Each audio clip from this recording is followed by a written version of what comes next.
Hi friends, అందరికీ నమస్కారం. AP ప్రభుత్వం విడుదల చేస్తున్న 2 పథకాలకు సంబంధించిన తేదీల్లో కొన్ని కీలక మార్పులైతే చోటు చేసుకోవడం జరిగింది. ఇందులో మొదటిది గనుక చూసుకున్నట్లయితే వైఎస్ఆర్ చేయూత పథకానికి సంబంధించి ఇప్పటికే పలుసార్లు వాయిదాలనేది వేస్తూ ఉండగా, మొదటిసారి పేమెంట్ అనేది ఫిబ్రవరి 5న విడుదల చేస్తామని తెలియజేసి, ఆ తర్వాత 16కు వాయిదా వేయడం జరిగింది. 16వ తేదీన కూడా వాయిదా అనేది వేసి 21వ తేదీకి మార్చడం జరిగింది. 21 నుంచి 26కు వాయిదా వేయగా, ఈ రోజున పేమెంట్ అనేది విడుదల చేయవలసిండగా, ఈ రోజున కూడా పేమెంట్ అనేది దాదాపుగా వేయకపోవచ్చని వచ్చే నెల మొదటి వారంలో లబ్ధిదారులకు సంబంధించిన అంటే వైఎస్ఆర్ చేయూత పథకానికి సంబంధించిన బీసీ, ఎస్సీ, ఎస్టీ, మైనారిటీ వర్గాలకు చెందిన పేద మహిళలు ఎవరైతే ఉన్నారో అటువంటి వారందరికీ 18,750 రూపాయలనేది వచ్చే నెల మొదటి వారంలో వేసే అవకాశం ఉన్నట్లు, దీనికి సంబంధించి ఇప్పటికే ఫైనల్ ఎలిజిబిలిటీ లిస్ట్ అనేది ఆన్లైన్ లో ఉంచినట్లు అధికారులు అయితే తెలియజేశారు. దీనికి సంబంధించిన స్టేటస్ కోసం డిస్క్రిప్షన్ లో నేను మీకు ఒక లింక్ ఇచ్చాను. ఆ యొక్క లింక్ ద్వారా మీకు సంబంధించిన స్టేటస్ అయితే చెక్ చేసుకోండి.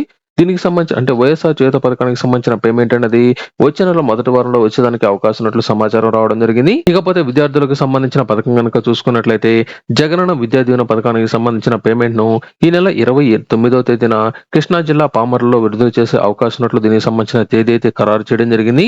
రాష్ట్ర వ్యాప్తంగా ఎవరైతే IT, polytechnic, degree, engineering, medicine చదువుకుంటున్న విద్యార్థులు ఉన్నారో అటువంటి వారందరికీ సంబంధించిన ఫీజు రియంబర్స్మెంట్ అమౌంట్ ను ఏపీ ప్రభుత్వం విడుదల చేస్తుండగా, దీనికి సంబంధించిన పేమెంట్ ను ఈ నెల 29వ తేదీన విద్యార్థుల యొక్క తల్లుల బ్యాంక్ ఖాతాకు విడుదల చేస్తున్నట్లు అధికారులు అయితే తెలియజేశారు.